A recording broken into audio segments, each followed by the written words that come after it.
प्रधानमंत्री बनने के बाद पीएम मोदी पहली बार संघ के मुख्यालय नागपुर पहुंचे और आरएसएस के कार्यक्रमों में शिरकत की।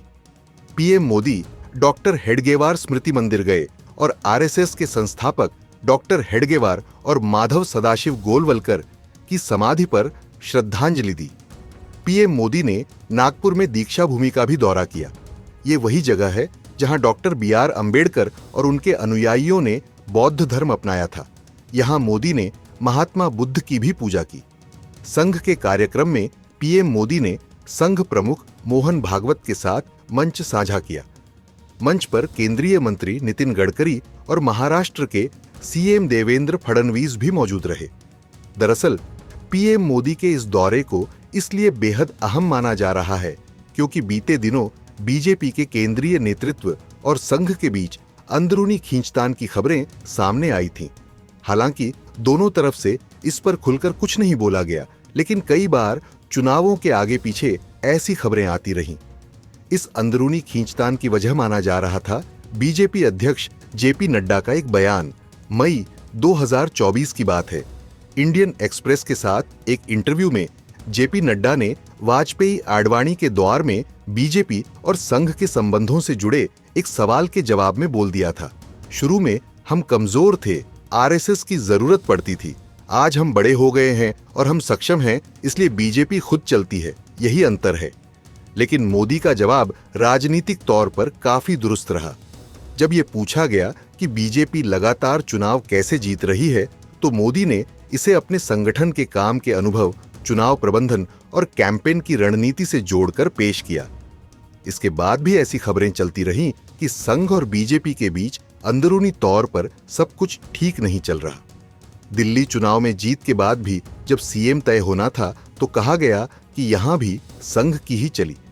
इसी तरह की कई खबरों के बाद अब पीएम मोदी ने नागपुर का दौरा किया है और वहां आरएसएस की तारीफ करके ये साफ संकेत दे दिया कि संघ और बीजेपी के बीच सब कुछ बढ़िया चल रहा है। आज हम देखते हैं राष्ट्रीय चेतना के संरक्षण और संवर्धन के लिए जो विचार बीज 100 साल पहले बोला गया,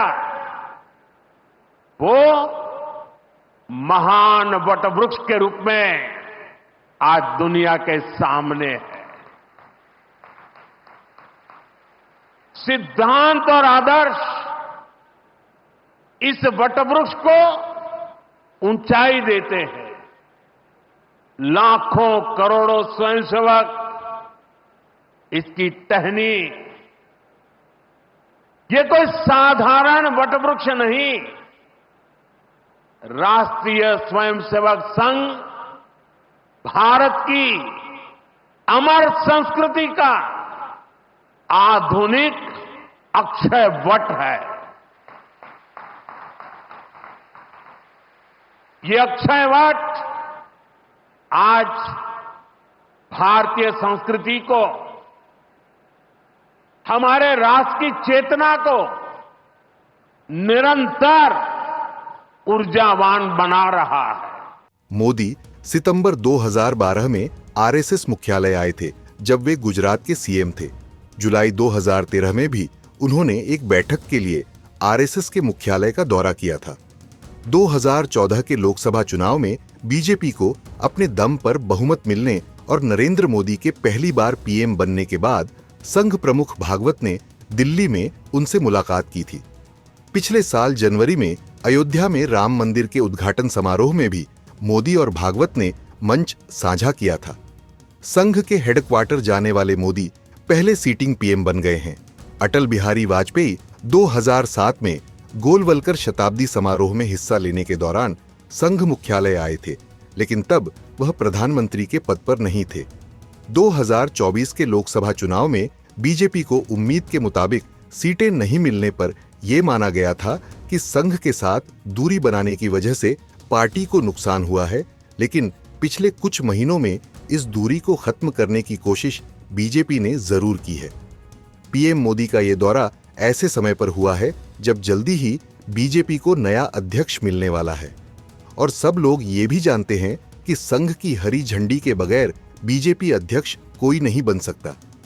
पीएम मोदी का नागपुर दौरा इसलिए भी बेहद अहम है क्योंकि आने वाले दिनों में बिहार के अलावा कई राज्यों में चुनाव होने हैं। ऐसे में अगर पहले से ही बीजेपी और संघ के बीच बढ़िया तालमेल बना रहेगा तो बीजेपी एक बार फिर अपने विरोधियों के सामने हमेशा की तरफ बेफिक्र होकर मजबूती से लड़ेगी।